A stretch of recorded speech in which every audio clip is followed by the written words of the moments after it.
Hey, how's it going? Barnaby here. Everybody eats at least 3 times a day, but the big question is, what are you eating? Is it the best you can do to feel the best that you can? This is another Hello Life moment, which is a life sciences and technology company out of Grand Rapids. And check it out, we have Jessica Butcher, who is our nutritionist. How are you? Great, Barnaby. How are you doing? Doing very well. So let's talk about what you can eat for breakfast, snack, lunch, and dinner that is really going to get you out the door and on your way. So let's start with breakfast. All right. Well, of course, breakfast, everybody immediately thinks of cereal products. And when you face that cereal aisle at the grocery store, there are seemingly thousands of choices. And how do you pick the right one? Well, we have lots of different choices. And of course, I'm going to recommend whole grain products. And right here you do see the symbol for whole grains, which is going to help you identify that yes, there are whole grains included, but where the key is, you really have to look over here at the ingredient statement. And you see that the very first one listed is multi-grain flakes. That does not necessarily mean that it's whole grain. You really want to see that word whole before whatever grain is going to be listed there on the product. So that's really important, and that way those whole grains are going to bring you more nutrition, more fiber, and really help to stabilize your blood sugar to maintain your energy throughout the day.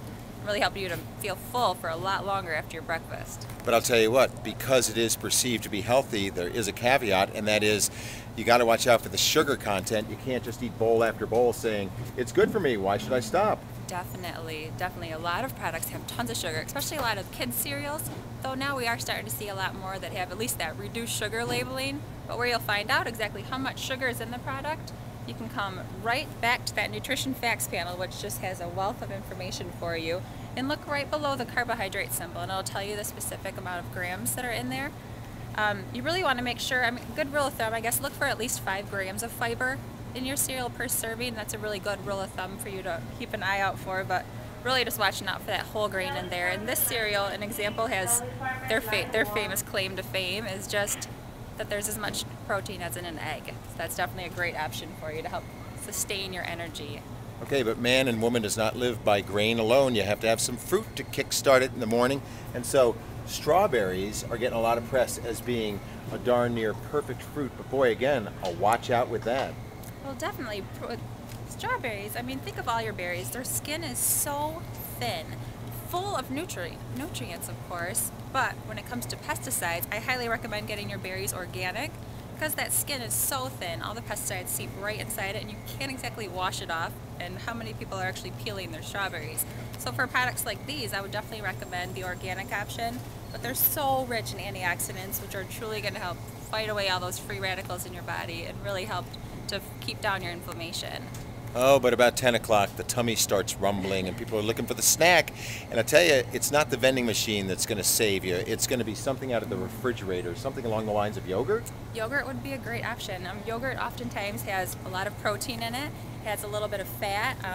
Definitely there's lots of fat-free options, but the fat can truly help to sustain your energy level. I mean, the carbohydrates give you that quick burst of energy, but then if there's some healthy fats and some proteins in there, it's going to help to stabilize and maintain that energy for a lot longer. And if you're looking to take a walk on the international side, there is the Greek yogurt. Let's talk about that.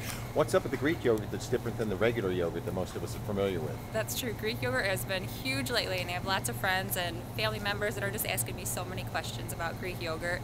It starts out the exact same as regular yogurt, but they really strain off all that liquid the way that you see on top of normal yogurt. They strain it all off, which takes away a lot of the sugar in the yogurt, a lot of that lactose, and also some of the protein. So that is something to keep in mind, but they have lots of flavorful ingredients out there filled with this Greek yogurt. Lots of new brands, so it's certainly a good one to try out. Okay, so should we be having some protein at lunch too?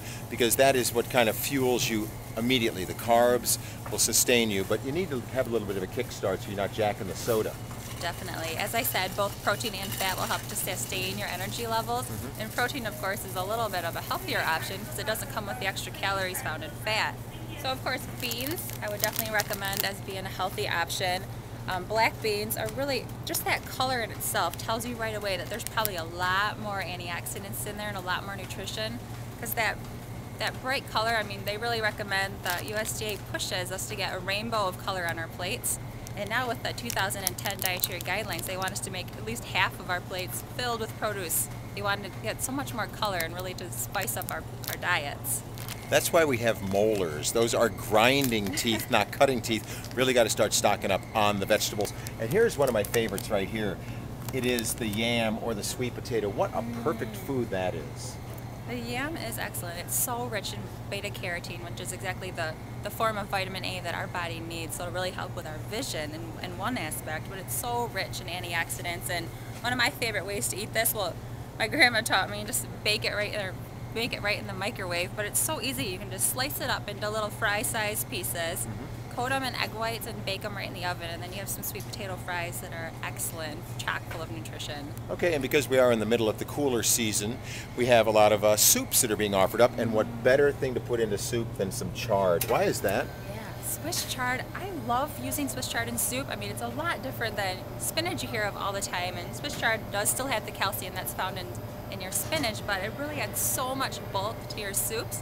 So it really helps to sustain you, and you feel like even if you're just having a cup of soup, I mean, it fills you up because there's so much fiber and great nutrition in there. Your body just enjoys that food.